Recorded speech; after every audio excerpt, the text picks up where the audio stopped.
Wenz is relieved. The new combine harvester he ordered has arrived just in time for the harvest. A special transporter has delivered the machine from Germany to his new farm in Rogi, a tiny village with only 1,000 residents, 150 kilometers south of Kiev. The 59-year-old farmer from Bavaria and his son have been running the former farm collective in central Ukraine for 5 summers. Wenzel had already brought 2 combine harvesters from Germany, but they weren't enough. Our farm is so big that we need more equipment to handle the harvest.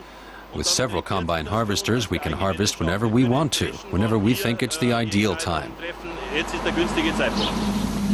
International demand for grain is high. Wenzel predicted the trend years ago. That's why he decided to transfer operations to Ukraine. Today, Wenzel is showing around some visitors from Germany. They've heard about his success and want a closer look at what he's doing.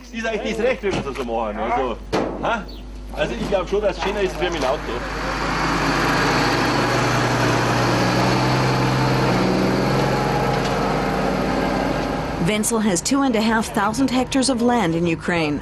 Back home in Bavaria, he could afford less than 1/10 as much area.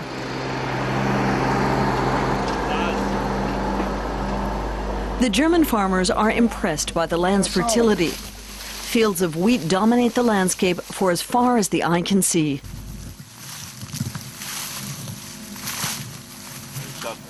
Wenzel says he knew he'd never have the chance to develop and become more productive in Germany.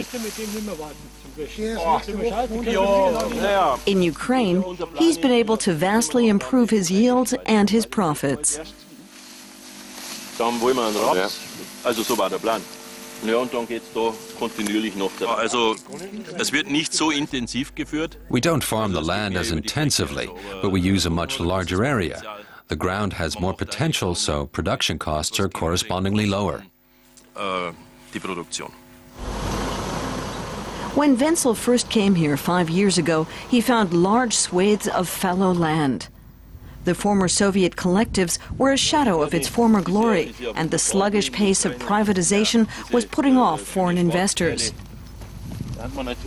For years, management consultant Dietrich Treis has been advising farmers like Wenzel to invest in the country. It's still not possible to purchase farmland in Ukraine, but for German farmers like Wenzel, Treis can arrange long-term leases. The agricultural industry is developing very well here, even though you still can't buy. Sometimes I think that it's because people have more money to invest in production. If Hans had spent 30 to 40% of his money, of his budget, on purchasing the land, he'd have 30 to 40% less to invest in cultivation.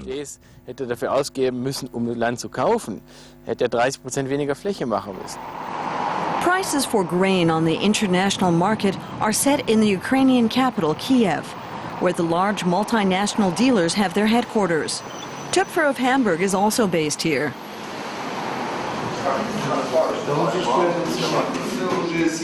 Björn Stendel is one of the company's dealers.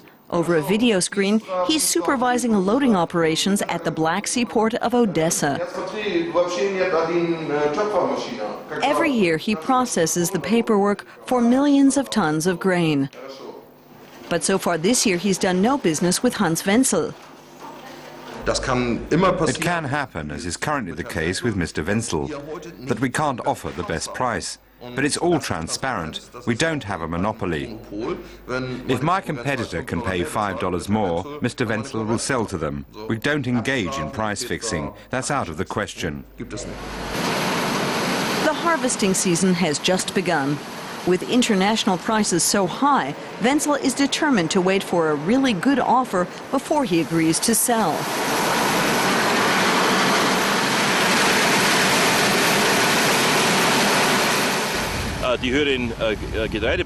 We need high grain prices.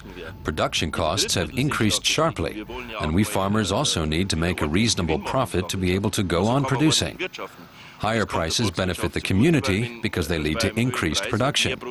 There's no point in calling for a drop in prices to solve the food crisis. We need exactly the opposite. This summer's harvest looks sure to be a good one. Wenzel is already looking forward to enjoying record crop yields.